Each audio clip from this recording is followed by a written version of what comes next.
प्रिय दर्शकबिन, आज पनि एउटा नयाँ छोटो कथा लिएर हजुरहरूमाझ उपस्थित भइसकेको छु।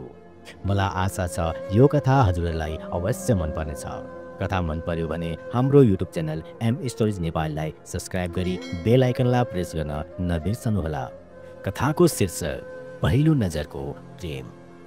दर्शकबिन, सुजन रोल्पाबाट काठमाडौँ पढ्न आएका थिए। उनी एक होसियार तर लजालो स्वभावका केटा थिए। उनलाई सानो ठाउँको बानी थियो। सहरको भिडभाड, शोर अनि नयाँ मानिसहरूसँग बोल्न गाह्रो लाग्थ्यो। कलेजको पहिलो दिन उनी एक्लै बसिरहेका थिए।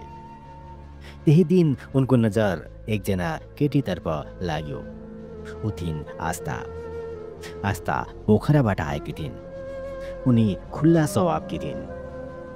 हाँसिरहने, सबैसँग राम्ररी बोल्ने। उनका आँखा चम्किला थिए। हाँसो मिठो अनि कुरा गर्दा मान्छेलाई शान्ति मिल्थ्यो। सुजनले पहिलो पटक उनलाई देख्दा उनको मनभित्र कता कता हलचल भयो। सुजन सोच्न थाले, कस्तो राम्रो मान्छे हो। सुजनलाई आस्थासँग बोल्ने मन थियो, तर उसँग बोल्न त साहस नै आउँदैन थियो। दिनहरू बित्दै गए। प्रोजेक्टका कामहरूमा सुजन र आस्था एउटै समूहमा परे। त्यसपछि उनीहरू बीचको बोलचाल सुरु भयो। आस्थाले सुजनलाई सोधिन्, तिमी रोल्पाबाट हौ? सुजन मुस्कुराउँदै भन्छन्, हो, म रोल्पाबाट हुँ। अनि आस्थाले भनिन्, त्यहाँ त निकै शान्त हुन्छ होला नि? सुजनले भने, हो, यहाँ जस्तो हल्ला हुँदैन। यस्तै गर्दा गर्दै उनीहरू राम्रा साथी भए।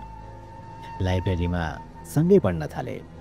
चिया पसलमा भेट्ने अनि कुरा गर्ने। अनि फेसबुक, इन्स्टाग्राममा म्यासेज आदान प्रदान गर्न थाले। सुजनको मनमा माया पलाउँदै थियो, तर उनले भनिरहेका थिएनन्। उनलाई डर थियो कि यदि मैले भनिहालेँ भने उसले नराम्रो मानी भने हाम्रो मित्रता नै सकिएला कि। एक साँझ उनीहरू कलेजको गेट नजिकै बसेर चिया पिउँदै थिए।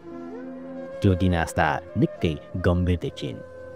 सुजनले आस्थालाई सोधे, के भयो, किन गम्भीर देखिरहेकी छौ नि आज?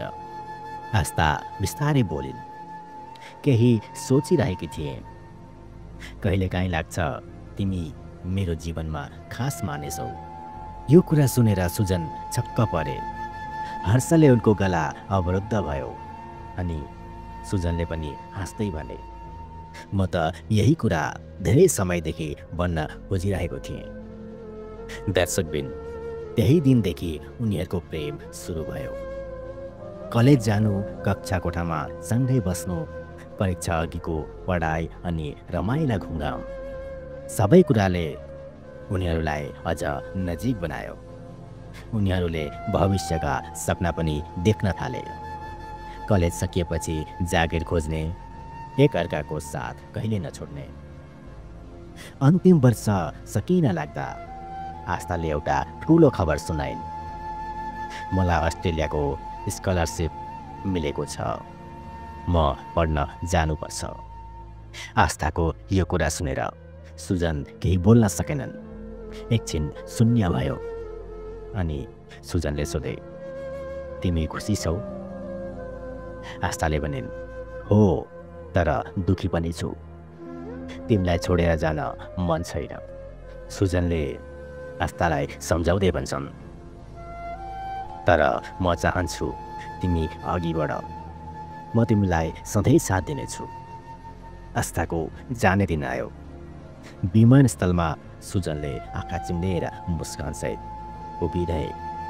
आस्थाले सुजनलाई भने, नरुनु है। र सुजनले भने, रुनु त मनले गर्ने कुरा हो, तर म त गर्व गर्छु तिमीले आफ्नो सपना पछ्याउँदैछौ। त्यसपछि सुजनले कलेज सकाएर जागिर गर्न थाले। उनीसँग आस्था थिएनन्, तर उनको सम्झना सधैँ रहन्थ्यो। उनीहरू बीच कहिलेकाहीँ फोनमा कुरा भइरहन्थ्यो, भिडियो कल हुन्थ्यो। प्रेम टाढा त भयो, तर मनभित्र अझ बलियो बन्यो।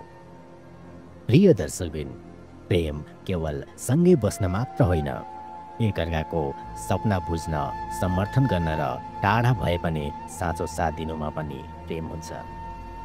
दर्शकबिन, यो कथा हजुरहरूलाई कस्तो लाग्यो? राम्रो लाग्यो भने हाम्रो युट्युब च्यानल एम स्टोरिज नेपाललाई सब्सक्राइब गरी बेल आइकनलाई प्रेस गर्न नबिर्सनुहोला।